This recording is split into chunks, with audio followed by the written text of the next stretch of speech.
भाजपचे आमदार राम कदम साहेब आपल्यासोबत आहेत। साहेब, साकी नाक्यामध्ये जी घटना घडलेली आहे, मॅनहोलमध्ये पडून एकाचा मृत्यू झाल्याचं कळतंय।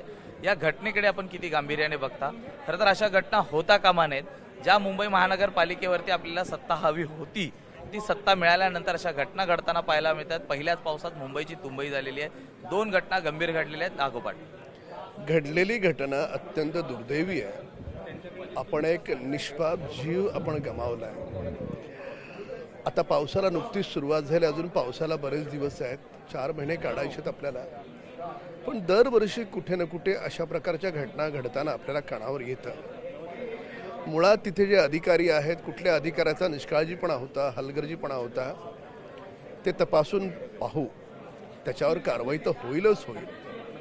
पण ही देखील गोष्ट तपासून पाहण्याची आवश्यकता आहे की मॅनहोलचं जे मटेरियल आहे तर ते झाकण काढून जर भंगारमध्ये विकलं तर त्याचे चांगले पैसे मिळतात। म्हणून अनेक ठिकाणी मॅनहोल काढण्याचं काम गर्दुल्ले करताना माझ्या मतदारसंघात मी पाहिलं आहे। इवन गार्डनमधले बेंच पण लाकडाचे आहे, ते सुद्धा अगदी तोडून फोडून त्याचं लोखंड, त्याचे पाय, त्या बेंचचे ते देखील विकतात। तर नेमकं हे तसं झालं आहे का अधिकाऱ्याकडून हलगर्जीपणा झाला आहे? या सगळ्या गोष्टी तपासून भविष्यात केवळ मुंबई नाही, महाराष्ट्रात कुठेही अशा प्रकारची घटना घडू नये। आणि जर झाकणं चोरी होत असतील तर त्याच्यावर पर्याय काय, अशा सगळ्या सांगोपांग सगळ्याच गोष्टींचा विचार करत अशा घटना आपल्याला टाळाव्या लागतील।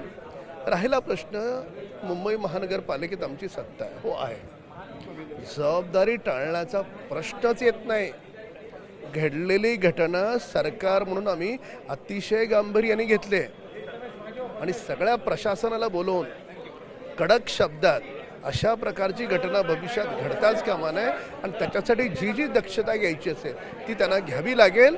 सरकार म्हणून आम्ही काम करतो। या संपूर्ण प्रकरणाच्या चौकशी व्हावी या संदर्भात सभागृहात काही आपण मत मांडणार आहात की? 100% चौकशी होणार।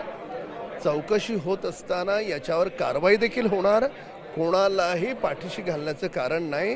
हे सरकार लोकांना पाठीशी घालणार नाही, तर गोरगरीब जनतेच्या बाजूने उभं राहणार। कराडचे आमदार अस्लम शेख यांनी टीका केलेली आहे। जेवढ्या मोठ्या गाजावाजा करत स्वतःकडे सत्ता मागितली, मात्र सत्ता मिळाल्यानंतर पारदर्शकता कुठे आहे? नाले सफाई झालेली नाहीये, गटर मॅनहोल्स ओपनिंग आहेत, मोठमोठे खड्डे अजूनही रस्त्यावरती आहेत। दरवर्षी तर कॉपी पेस्ट बोलतायत, ते काहीतरी नवीन बोलले तर त्याच्यावर प्रतिक्रिया देऊ। एखाद्या माणसाचा जीव गमावला गेलाय, याच्यावर पण तुम्ही जर घाणेरडं राजकारण करत असाल तर असं घाणेरडं राजकारण तुम्हाला लखलाभ लाभो। धन्यवाद सर आमच्याशी बातचीत केल्याबद्दल। तर अशा पद्धतीने घाणेरडं राजकारण न करता घडलेल्या घटनेला सामोरे जाऊन त्याची सखोल चौकशी करून या संपूर्ण प्रकरणाच्या खोलवर जाऊन त्या ठिकाणी कारवाईच्या सूचना या देण्यात येतील, अशा माहिती ही राम कदम यांनी दिलेली आहे। व्हिडिओ जर्नलिस्ट जयस्वालसह मी सूरज सावंत, एबीपी माझा, मुंबई।